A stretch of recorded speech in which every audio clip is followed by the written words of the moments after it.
നമസ്തേ. ഓം ശ്രീമാത്രേ നമ. Sridevi astrological consultancy ചാനലിലേക്ക് ഏവർക്കും സ്വാഗതം. പൂയം നക്ഷത്രത്തെക്കുറിച്ചാണ് ഇന്നിവിടെ സംസാരിക്കുന്നത്. പൂയം നക്ഷത്രത്തിന്റെ പൊതു സ്വഭാവങ്ങളും പിന്നെ പൂയം നക്ഷത്രത്തില് 2025 എങ്ങനെ ആയിരിക്കും എന്നുള്ളതിനെ കുറിച്ചുമാണ്. പൂയം നക്ഷത്രക്കാർ ചഞ്ചല ഹൃദയരായിരിക്കും. തന്റെ സ്വന്തം കഴിവുകളെ വേണ്ട വിധം പുറത്തെടുത്ത് പ്രയോഗിക്കാൻ കഴിയാതെ വരും.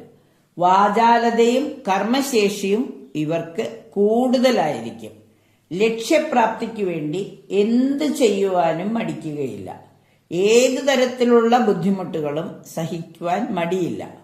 ഗുരുഭക്തി, സൗന്ദര്യം, ബന്ധുഗുണം ഇവ ഇവർക്ക് വർദ്ധിച്ചിരിക്കും. ബുദ്ധിശക്തിയും ഗ്രഹണശക്തിയും ഉണ്ടാകും.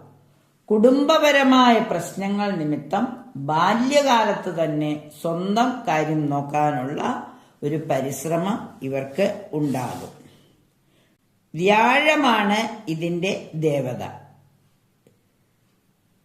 ഗുരുഭക്തിയും മതനിഷ്ഠയും ഉള്ളവരാണ് ഈ നക്ഷത്രക്കാർ. വസ്തുതകൾക്ക് നിരക്കാത്തത്ര ശുഭാപ്തി വിശ്വാസം. വസ്തുക്കൾ എപ്പോഴും അത് സത്യം എന്തെന്നറിയാതെ എല്ലാം ഭംഗിയായി നടക്കുമെന്നുള്ള അമിതമായ വിശ്വാസം ഇവർക്ക് പലപ്പോഴും പ്രതിസന്ധികളിൽ ചെന്നെത്തിക്കും. പൂരാടം ഇവരുടെ വേദ നക്ഷത്രമാണ്. കർക്കിടകം രാശിയിലാണ് പൂയം നക്ഷത്രം വരുന്നത്. സൗന്ദര്യവും സൗഭാഗ്യവും സന്താനങ്ങളും എല്ലാ സൗഭാഗ്യങ്ങളോടും കൂടി ജീവിക്കാനുള്ള യോഗം ഇവർക്കുണ്ട്. എപ്പോഴും നല്ല ഐശ്വര്യത്തോടുകൂടി അണിഞ്ഞൊരുങ്ങി നല്ല സന്തോഷത്തോടുകൂടി മറ്റുള്ളവർക്ക് ആകർഷണം തോന്നുന്ന രീതിയിൽ വസ്ത്രധാരണം ചെയ്യുന്നതിലും നല്ല പെരുമാറ്റത്തിലും ഇവർ മുന്നിലാണ്. ഇനി ഇവര് ശനിദശയിലാണ് ഇവർ ജനിച്ചിരിക്കുന്നത്. അതുകൊണ്ട് തന്നെ ബാല്യത്തിൽ ഒരുപാട് കഷ്ടതകൾ ഇവർ അനുഭവിച്ചിട്ടുണ്ടാവും. അത് ബാല്യത്തിലായതുകൊണ്ട് കുടുംബത്തിലും അരിഷ്ടതകൾ വന്നു ചേരാം. ബാലാരിഷ്ടയുള്ള നക്ഷത്രമാണ്. ശനിദശ കഴിഞ്ഞാൽ പിന്നെ ബുധദശയാണ്. അപ്പൊ ഇവരുടെ വിദ്യാഭ്യാസ കാലം വളരെ നന്നായിരിക്കും. ഒരു 26 വയസ്സ് വരെയൊക്കെ ബുധന്റെ നന്മകൾ കൊണ്ട് ഒരുപാട് സദ്ഗുണങ്ങൾ ഇവർക്ക് അനുഭവിക്കാം. നല്ല ജോലി കിട്ടുന്നതിനുമൊക്കെയുള്ള ഒരു സാഹചര്യം ഉണ്ടാവും. പിന്നീട് ജോലി കിട്ടിക്കഴിയുമ്പോൾ ഒരു 7 വർഷം കേതുർദശയാണ്. കേതുവിന്റെ ചെറിയ ചെറിയ തടസ്സങ്ങളൊക്കെ വരുമെങ്കിലും സുബ്രഹ്മണ്യ സ്വാമിയെ പ്രാർത്ഥിക്കുന്നത് മൂലം ദുർഗാദേവിയെ പ്രാർത്ഥിക്കുന്നത് മൂലം എല്ലാ പ്രശ്നങ്ങളെയും അതിജീവിക്കാനുള്ള ഒരു ആർജവം ഇവർക്കുണ്ടാകും. രാശിനാഥ ദുർഗാദേവിയാണ്. അമ്മയുടെ അനുഗ്രഹം എപ്പോഴും ഇവർക്കുണ്ടാകും. സുബ്രഹ്മണ്യ സ്വാമിയെ പ്രാർത്ഥിക്കുന്നത് മൂലവും എല്ലാ ഗുണഫലങ്ങളും ഇവർക്ക് വന്നു ചേരും. മാത്രവുമല്ല, ബുധദശ കഴിഞ്ഞാൽ കേതുർദശ കഴിഞ്ഞാൽ പിന്നെ 20 വർഷം 33 വയസ്സ് മുതൽ 53 വയസ്സ് വരെയൊക്കെ ശുക്രദശാകാലമായതുകൊണ്ട് ജീവിതത്തിൽ വിവാഹശേഷം എല്ലാ സൗഭാഗ്യങ്ങളും അനുഭവിക്കാൻ യോഗമുള്ളവരാണ്. പക്ഷെ 26 മുതൽ 33 വയസ്സ് വരെയുള്ള സമയം വളരെയേറെ പ്രതിസന്ധികളെ അതിജീവിക്കുകയും പലതരത്തിലുള്ള തർക്കങ്ങളും പ്രശ്നങ്ങളും കേസ് വഴക്കുകൾ വരെ അനുഭവിക്കേണ്ടതായ യോഗമുണ്ടാവാം. അതൊക്കെ കഴിഞ്ഞ് 33 വയസ്സ് മുതൽ 53 വയസ്സ് വരെ ഇവർക്ക് ഒരു നല്ല കാലയളവായിരിക്കാം. ദേവഗണമായതുകൊണ്ട് ദൈവഭക്തി പ്രകടിപ്പിക്കില്ല എങ്കിൽ പോലും ഉള്ളിൽ നല്ല ദൈവവിശ്വാസമുള്ളവരായിരിക്കും ഇവർ. ജന്മാന്തര പുണ്യങ്ങൾ ലഭിച്ചവരാണ് ഇവർ. ഇനി 2025 ഇവരെ സംബന്ധിച്ചിടത്തോളം 29/3/2025 കഴിയുമ്പോൾ അഷ്ടമശനി, 2.5 വർഷത്തെ കണ്ടകശനിയും 2.5 വർഷത്തെ അഷ്ടമശനിയുമൊക്കെ കഴിഞ്ഞ് സാമാന്യം ഒരു നല്ല കാലഘട്ടത്തിലേക്ക് പോകും.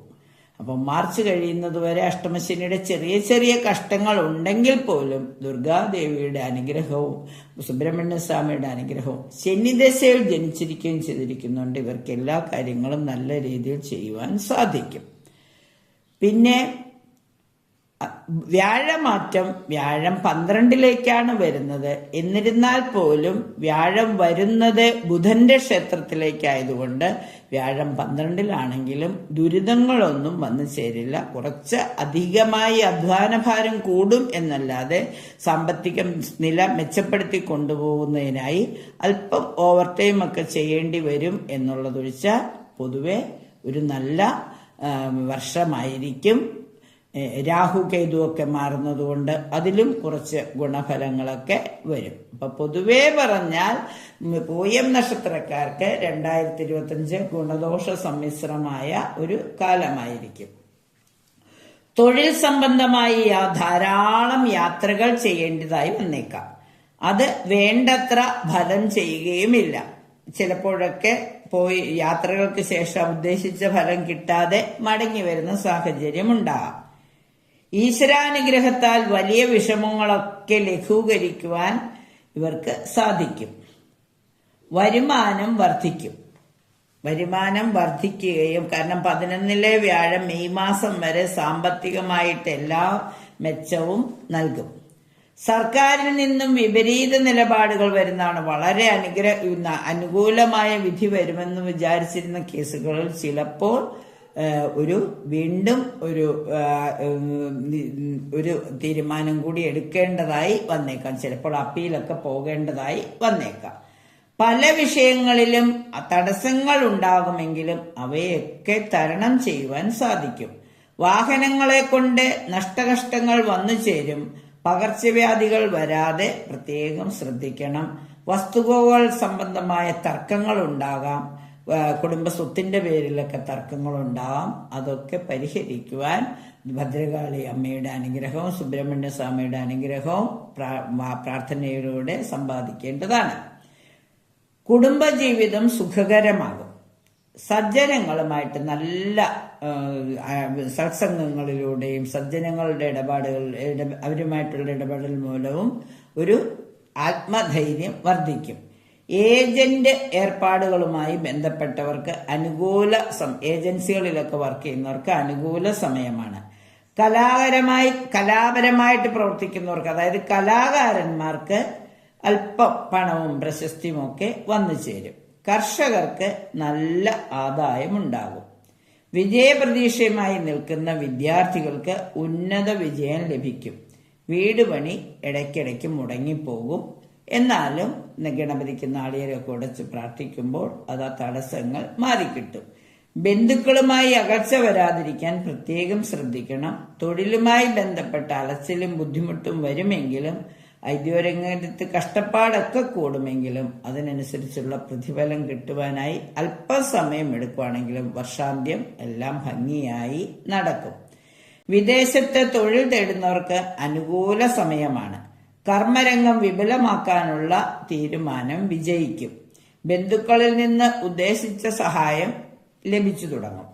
സ്ത്രീകൾ മുഖേന എന്തെങ്കിലും അപമാന വാക്കുകളോ അപവാദങ്ങളോ കേൾക്കാനിടയുണ്ട്. അതുകൊണ്ട് പ്രത്യേകം സുഹൃത്തുക്കളെയും ബന്ധുക്കളെയും ഒക്കെ കൂടുതൽ ശ്രദ്ധിക്കേണ്ടതാണ്. അവരുടെ ഇടപെടലുകളിൽ പ്രത്യേക ജാഗ്രത പുലർത്തണം. ജോലിയുമായി ബന്ധപ്പെട്ട് ദൂരയാത്രകൾ വേണ്ടി വന്നേക്കാം. ഔദ്യോഗിക രംഗത്ത് പലതരത്തിലുള്ള നേട്ടങ്ങൾ വന്നു ചേരും. പണയപ്പെടുത്തിയ ആഭരണങ്ങളോ വസ്തുക്കളോ തിരിച്ചെടുക്കാനുള്ള ശ്രമം നടത്തും. യാത്രയിൽ നിന്ന് ചെറിയ ചെറിയ രീതിയിൽ ആദായം വന്നു തുടങ്ങും. ഔദ്യോഗിക രംഗത്ത് പ്രൊമോഷൻ കിട്ടുവാൻ യോഗം കാണുന്നു. ജോലിയുമായി ബന്ധപ്പെട്ട ദൂരയാത്രകൾ ചെയ്യേണ്ടി വരുമെങ്കിലും വിജയം വരുന്നതുകൊണ്ട് യാത്രകൾ ഗുണമായി ഭവിക്കും. കിട്ടേണ്ട പണം കയ്യിൽ വന്നു ചേരും. എഴുത്തുകാർക്കും പ്രസാധകർക്കും ഈ സമയം വളരെ നല്ലതാണ്. ഗ്രന്ഥങ്ങളൊക്കെ പബ്ലിഷ് ചെയ്യുന്നവർക്കൊക്കെ അതിനുള്ള നല്ല റിസൾട്ട് കിട്ടും. പരസ്യങ്ങൾ മുഖേന കൂടുതൽ ആദായം പ്രതീക്ഷിക്കാം. മേലുദ്യോഗസ്ഥരിൽ നിന്ന് നല്ല പെരുമാറ്റം ഉണ്ടാകും. ഗ്രഹാന്തരീക്ഷം തൃപ്തികരമായിരിക്കും. മേലധികാരികളിൽ നിന്ന് ആനുകൂല്യം പ്രതീക്ഷിക്കാം. അനുകൂലമായ ചില രേഖകളോ അല്ലെങ്കിൽ ചില അംഗീകാരമോ പ്രോത്സാഹനമോ ലഭിക്കാം. തെരഞ്ഞെടുപ്പുകളിലും വിജയമുണ്ടാകാം. ഹൃദ്രോഗമുള്ളവർ ഡോക്ടറുടെ നിർദ്ദേശം കർശനമായി പാലിക്കണം. ആരോഗ്യ പ്രശ്നങ്ങൾ വന്നു ചേരാനുള്ള സാധ്യതകൾ വളരെ കൂടുതലാണ്. വ്യാപാര സ്ഥാപനങ്ങളിൽ മിന്ന പരിശോധന വരാനിടയുള്ളതുകൊണ്ട് വളരെ ശ്രദ്ധ ആവശ്യമാണ്. കുടുംബത്തിൽ സ്വത്ത് വീതം വയ്ക്കുന്നത് തർക്കത്തിൽ അവസാനിക്കും. പരീക്ഷകളിൽ വിജയമുണ്ടാകും. മിക്ക പ്രവർത്തനങ്ങളും ഫലവത്തായി ഭവിക്കും. ശരീരസുഖം കൂടും. ഭൂമിയോ വീടോ വാങ്ങാൻ അവസരമുണ്ടാകും. ബിസിനസ്സിൽ ആദായം വർദ്ധിക്കും. പിതൃസ്വത്തിനു വേണ്ടി വ്യവഹാരം നടത്തേണ്ടി വരും. കർമ്മരംഗത്തു നിന്നും വിരമിക്കുവാൻ ശ്രമിക്കും. സ്വന്തം ജനങ്ങളിൽ നിന്ന് പോലും അഭിപ്രായ വ്യത്യാസങ്ങളും നിസ്സഹകരണവും പ്രതീക്ഷിക്കും. കർമ്മവ്യാപാര മണ്ഡലങ്ങളിൽ അപ്രതീക്ഷിതമായ വിപരീത ഫലങ്ങൾ വരാം. വർഷാവസാനം പലവിധ പ്രതിസന്ധികളെയും അതിജീവിക്കേണ്ടതായി വന്നേക്കാം. എല്ലാം വളരെ യോഗ കൊണ്ടും അതുപോലെ തന്നെ പ്രാർത്ഥനകൾ കൊണ്ടും എല്ലാ പ്രതിസന്ധികളെയും നന്നായി മാറ്റാനായിട്ട് അതിജീവിക്കാൻ കഴിയും. സാമ്പത്തിക നില മെച്ചപ്പെടുത്തുവാനും പുതുവർഷം ഏറ്റവും നല്ലൊരു വർഷമായി തീരുവാൻ ഭഗവതിയുടെ എല്ലാ അനുഗ്രഹങ്ങളും പൂയ നക്ഷത്രത്തിനുണ്ടാകും. സുബ്രഹ്മണ്യ സ്വാമിയെ പ്രാർത്ഥിക്കുന്നതോടുകൂടി എല്ലാം ശാന്തമായി തീരും. എല്ലാ നന്മകളും അനുഭവിക്കുവാൻ പൂയ നക്ഷത്രക്കാർക്ക് കഴിയട്ടെ. പുതുവർഷം ഏറ്റവും ശോഭനമായ ഒരു വർഷമായി തീരട്ടെ എന്ന് ആശംസിച്ചുകൊണ്ട് നിർത്തുന്നു. നന്ദി, നമസ്കാരം.